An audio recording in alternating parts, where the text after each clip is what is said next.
Tuto numéro 3, reconnaître les plantes sauvages comestibles avec aujourd'hui le sureau noir. Voici ici un petit sureau noir. Alors c'est un arbuste qui peut faire jusqu'à 7 mètres, donc il peut être bien plus grand. Et on a plusieurs critères d'identification. On a tout d'abord ses feuilles. Vous voyez, ça, cet ensemble, c'est une feuille composée de plusieurs folioles. Alors ces folioles, elles peuvent être en moyenne de 5 à 7 folioles, contrairement au sureauièble qui lui va en avoir beaucoup plus. Ça peut monter jusqu'à 17 folioles pour le sureauièble. Donc déjà, c'est un des critères d'identification. Elles vont avoir une odeur particulière, mais qui finalement va se rapprocher un peu du sureauièble, même si chez le sureauièble c'est encore plus fort. Dans tous les cas, ces feuilles ne sont pas comestibles. Autre élément d'identification qui fait que vous ne pouvez pas vous tromper, c'est son bois, son écorce. En fait, si vous voulez, typiquement cette écorce, vous allez la voir sur le sureau noir, mais vous ne l'aurez pas sur le sureauièble, car le sureauièble est une herbacée et ne fait donc pas de bois. Alors qu'ici, vous voyez bien, on a du bois qui est d'ailleurs assez caractéristique puisqu'il fait un petit peu comme des petites taches comme ça sur une écorce qui est très beige. On a également évidemment ces baies.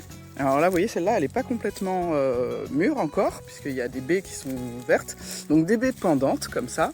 Vous pouvez en avoir aussi évidemment sur le sureauièble, mais en général sur le sureauièble elles vont être dressées comme ça et elles sont plus tardives.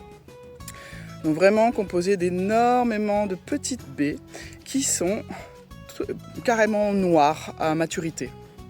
Donc finalement avec ces trois indicateurs, vous ne pouvez pas vous tromper. On est typiquement dans la bonne période pour récolter les baies de sureau qui sont mûres actuellement pour la plupart. Bon par contre il faut absolument les cuire. Pourquoi? Parce que sinon elles ne sont pas digestes tout simplement. Donc on va cuire les baies, c'est-à-dire que pour les consommer, on va soit faire des confitures, des gelées, des sirops ou les ajouter dans des desserts type cake par exemple. Elles vont être intéressantes parce qu'elles vont amener vraiment une acidité et une sucrosité qui sont chouettes. Et cette acidité elle est synonyme aussi de présence de vitamine C. Donc elles sont en plus antioxydantes et elles vont également être très bonnes pour tous les problèmes de toux. Donc on est parfaitement dans un sirop d'hiver. Donc je vous conseille de le faire maintenant pour pouvoir le consommer cet hiver dès que vous aurez un peu mal à la gorge. Voilà, donc n'hésitez pas, c'est le moment. Laissez-en évidemment aux oiseaux qui les apprécient également particulièrement, mais nous aussi, donc on peut se faire plaisir. Le sureau est un arbuste typiquement qu'on va retrouver énormément en lisière de forêt. Il pousse complètement spontanément et il va faire beaucoup de rejets. Donc la cueillette est tout à fait possible et raisonnable. Je vous dis à très bientôt pour un autre tuto. Bye bye!